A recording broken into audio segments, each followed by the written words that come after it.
शनिवार के दिन मस्ती की पाठशाला के दिन एक हमने जो मॉडल बनाया है विज्ञान से संबंधित, ये मॉडल है भूकंप नापने वाले यंत्र।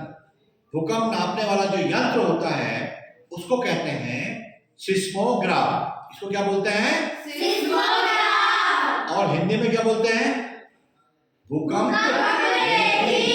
हिंदी में इसको भूकंप रेखी बोलते हैं और इंग्लिश में क्या बोलते हैं? सिस्मोग्राफ। अब ये भूकंप की तीव्रता नापने वाला यंत्र होता है। भूकंप तीव्रता कैसे नापते हैं? 1 2 3 4 5 6 7 8 9 जोन होते हैं, ठीक है। 0 से 1 वाला जब अगर भूकंप का आएगा तो कुछ लोगों को एहसास नहीं होता उसका।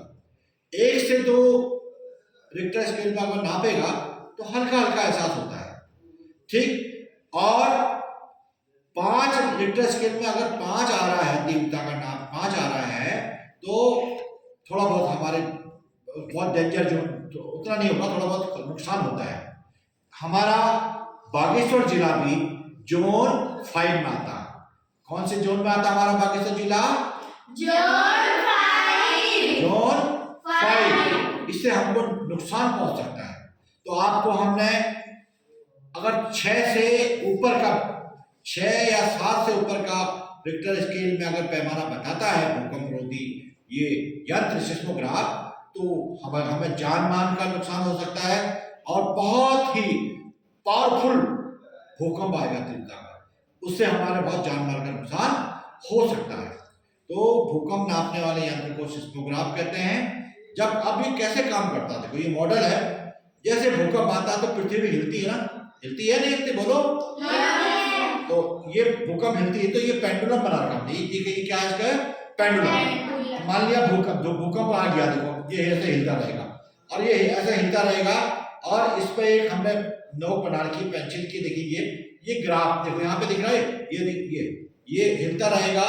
यहाँ पे ग्राफ जैसा बन रहा है, देख रहा आप देख रहे हैं इसमें ऊपर नीचे जिगजैग बना है, ये घूमता रहेगा, इसमें जिगजैग करके बनता रहेगा। आपको पता, फिर वैज्ञानिक लोग अब इसकी जो तीव्रता कभी ऊपर जाएगा तो ज्यादा तीव्रता का आएगा, कभी नीचे छोटा आएगा तो कम तीव्रता का भूकंप आता है, कहीं पे सीधा आएगा तो तीव्रता कम रहती है। तो जितना ज्यादा ऊपर नीचे जाएगा, इसमें ड्रम में दिख रहा है, तो आप इससे हम पता लगा सकते हैं कि रिक्टर स्केल में कितना ज्यादा भूकंप तीव्रता आ रहा है। तो आपको जानकारी अच्छी लगी? आपको हमने इससे बचने के उपाय बताए थे ना। अगर आप स्कूल में अभी कक्षा में बैठे हैं तो हमने आपको मॉक ड्रिल कराए थे ना। उस पहले मॉक ड्रिल का नाम क्या था? झुको ढको और पकड़ो। आपने ऐसे बैठे हैं तो आप इसके नीचे झुक जाएंगे, मेज के नीचे चल जाएंगे। उसके बाद ढक दो अपने सिर को बचा लो और उसको पकड़ लेना था, ठीक। और एक और मॉक ड्रिल कराई थी हमने, मॉक ड्रिल की घंटी भी आपको संकेत बताए हैं। जैसे घंटी बजेगी तो आपको क्या है, बस्ता पकड़ के अपने सिर को बचाते हुए वो दोनों दरवाजे से, एक ही दरवाजे से जाएंगे, दोनों दरवाजे से बाहर जाकर सुरक्षित क्षेत्र में जाना चाहिए।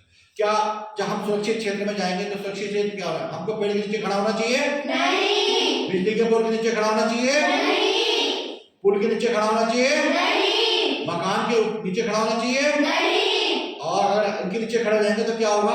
भूकंप आएगा तो क्या हो जाएगा? हमें चोट लगेगी और उससे क्या होता है, हमारी कुछ अपनी घटना कर सकते ना, मर भी सकते हैं। इसलिए इन चीजों से खुली जगहों में जाना चाहिए और ये आपका एक अवेयरनेस प्रोग्राम है। तो जानकारी अच्छी लगी?